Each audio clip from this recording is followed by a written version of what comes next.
The woman could tell at a glance that there was something wrong with the auction item on the stage. Anyone who bought that mirror and took it home would be in mortal danger. To prevent it from harming others, the woman immediately called out a high price to buy it. At that moment, a man called out an even higher price. The woman had to keep increasing her bid, but the man also refused to give up. It wasn't until the man was willing to pay 50 million yuan to buy that mirror that things changed. The woman gave up competing with him and put her business card into the man's pocket. She told the man that he could contact her if he ever encountered unsolvable problems in the future. The man didn't pay attention to her words. He hurried home with the mirror. Then he handed the mirror to a fortune teller and begged the latter to save his grandfather. But as soon as the fortune teller began to cast a spell, the man's grandfather suddenly lost control and directly grabbed the fortune teller by the neck. The man quickly held his grandfather's hand to stop him. At that moment, the woman's business card suddenly flew out. In the next second, the business card turned into a thick iron chain and directly bound the man's grandfather. The grandfather immediately lost consciousness and fell onto the bed. The man quickly asked the fortune teller what was going on. However, the fortune teller said that he couldn't save the grandfather either. Only then did the man realize that the fortune teller was a fraud. To save his grandfather, the man remembered the woman on the business card.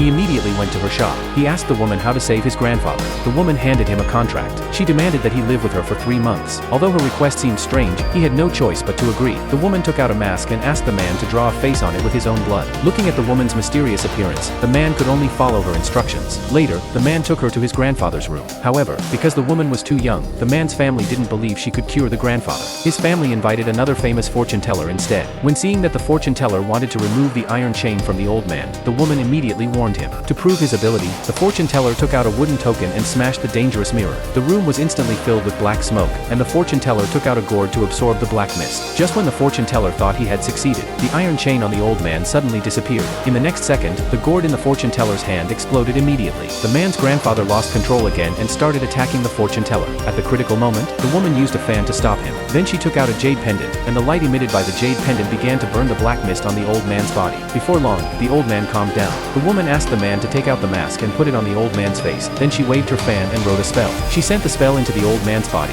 and in the next second, the old man took off the mask on his face.